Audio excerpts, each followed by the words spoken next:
ഏവർക്കും നമസ്കാരം. നക്ഷത്ര കൗതുകം എന്ന ഈ പരമ്പരയിലേക്ക് ഏവർക്കും സ്വാഗതം.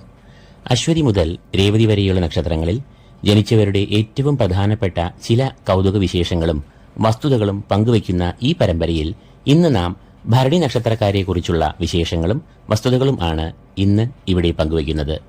മേടം രാശിയിൽ വരുന്ന രണ്ടാമത്തെ നക്ഷത്രമാണ് ഭരണി നക്ഷത്രം.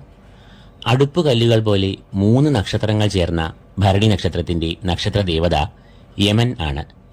യമദേവൻ നക്ഷത്രദേവതയായതിനാൽ ആകാം പ്രവർത്തികൾ ചെയ്യുമ്പോൾ ആരുടെയെങ്കിലും മനസ്സ് വേദനിക്കുമോ എന്നൊന്നും നോക്കാതെ ഇവർ മുഖം നോക്കാതെ നടപടി എടുക്കാറുണ്ട്.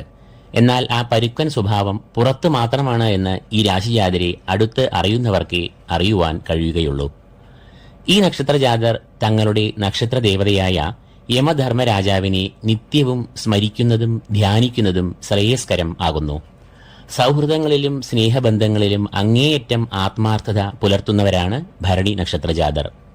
എന്നാൽ തന്റെ വിശ്വാസങ്ങളെ അവ തെറ്റാണ് എന്ന് ആരെങ്കിലും പറഞ്ഞാൽ പോലും ഈ നക്ഷത്രജാതർ അത് അംഗീകരിക്കാൻ പൊതുവെ അങ്ങനെ കൂട്ടാക്കാറില്ല. താൻ ഇഷ്ടപ്പെടാത്ത ഒരു കാര്യമോ വ്യക്തിയെയോ കുറിച്ച് അങ്ങേയറ്റം ഇവർ ശക്തമായി വിമർശിക്കും. എന്നാൽ അതുപോലെ താൻ വിശ്വസിക്കുന്ന അഥവാ ഇഷ്ടപ്പെടുന്ന വ്യക്തികൾക്ക് വേണ്ടി അങ്ങേയറ്റം ഇക്കൂട്ടർ വാദിക്കുകയും ചെയ്യും. ഇവരുടെ മുഖത്തു നിന്നും ഇവരുടെ മനസ്സിലെ വികാരങ്ങൾ അത് കോപമായാലും ദുഃഖമായാലും എളുപ്പം വായിച്ചെടുക്കാം. നിർബന്ധ ബുദ്ധി, പിടിവാശി എന്നിവ ഈ നക്ഷത്രജാതരിൽ പൊതുവെ കണ്ടുവരാറുണ്ട്.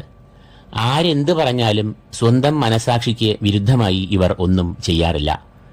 ഇവർ എടുക്കുന്ന ആത്മാർപ്പണത്തിന് അനുസരിച്ച് ഇവർക്ക് തിരിച്ച് ഫലങ്ങൾ ലഭിക്കാറില്ല.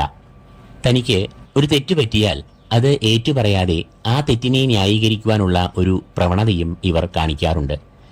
ഇവരുടെ രാശിയാധിപൻ ചൊവ്വ ആകയാൽ ഇവർക്ക് ജീവിതത്തിൽ പല പരീക്ഷണങ്ങളെയും പ്രതിസന്ധികളെയും മാനസികമായ സംഘർഷങ്ങളെയും നേരിടേണ്ടി വരാറുണ്ട്.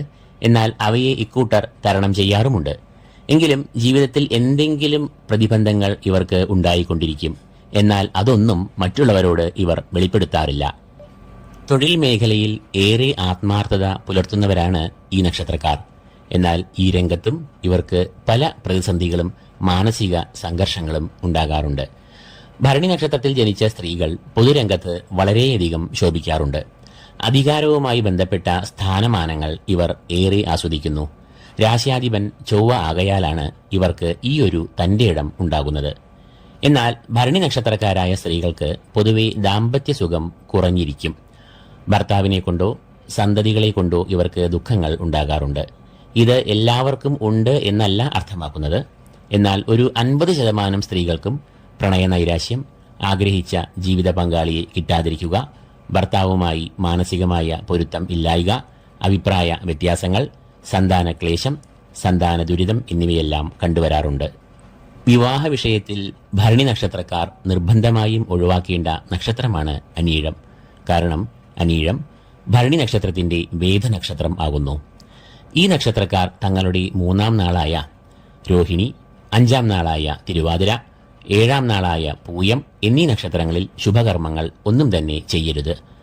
ഭരണി നക്ഷത്രം മധ്യമരജു എന്ന വിഭാഗത്തിൽ വരുന്നതിനാൽ ഇവർ ആ ദോഷം ഒഴിവാക്കുവാൻ മകയിരം, പൂയം, പൂരം, ചിത്തിര, അനീഴം, പൂരാടം, അവിട്ടം, ഉത്രട്ടാതി എന്നീ നക്ഷത്രജാതരുമായി ദാമ്പത്യബന്ധത്തിൽ ഏർപ്പെടുവാൻ പാടില്ല.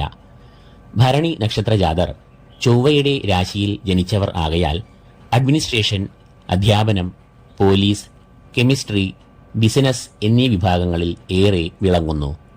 ഇവർ തങ്ങളുടെ രാശിയാധിപനായ ചൊവ്വയെ പ്രീതിപ്പെടുത്തുന്നത് ഏറെ ഉത്തമം ആകുന്നു. ഭരണി നക്ഷത്രത്തിന് ഭദ്രകാളിയുമായി ബന്ധം കൽപ്പിക്കുന്നതിനാൽ ഭദ്രകാളി ഭജനം, ക്ഷേത്രദർശനം, വഴിപാടുകൾ എന്നിവ ജീവിതത്തിൽ ഉടനീളം ഇവർക്ക് പൊതുവെ ക്ഷേമവും ഐശ്വര്യവും സുരക്ഷയും നൽകുന്നു. ഭരണി നക്ഷത്രജാതരുടെ നക്ഷത്രാധിപൻ ശുക്രൻ ആകയാൽ ഇവർ മഹാലക്ഷ്മി, അന്നപൂർണേശ്വരി എന്നീ ദേവതകളെയും പ്രീതിപ്പെടുത്തുന്നത് ഏറെ ശ്രേയസ്കരമാകുന്നു. ചന്ദ്രൻ, രാഹു, ശനി എന്നീ ദശാകാലങ്ങൾ ഇവർക്ക് ദോഷഫലങ്ങൾ നൽകാം എന്നതിനാൽ ഈ ദശാകാലങ്ങളിൽ ഈ നക്ഷത്രജാതർ ദോഷപരിഹാര കർമ്മങ്ങൾ ചെയ്യണം. എന്നാൽ ഗ്രഹനിലയിലുള്ള ക്ഷേത്രബലം, ഭാവബലം എന്നിവയും കൂടി ആശ്രയിച്ചാണ് ഈ ദശാകാലങ്ങളുടെ ഫലങ്ങൾ പൂർണ്ണമായും വിലയിരുത്താവൂ. ഇതോടുകൂടി ഭരണി നക്ഷത്രത്തിന്റെ ഏറ്റവും പ്രധാനമായ വസ്തുതകളും വിശേഷങ്ങളും ഇവിടെ പൂർണ്ണമാകുന്നു. കാർത്തിക നക്ഷത്രക്കാരുടെ വിശേഷങ്ങളുമായി നാം വീണ്ടും കാണും വരെയും ഏവർക്കും നന്ദി, നമസ്കാരം.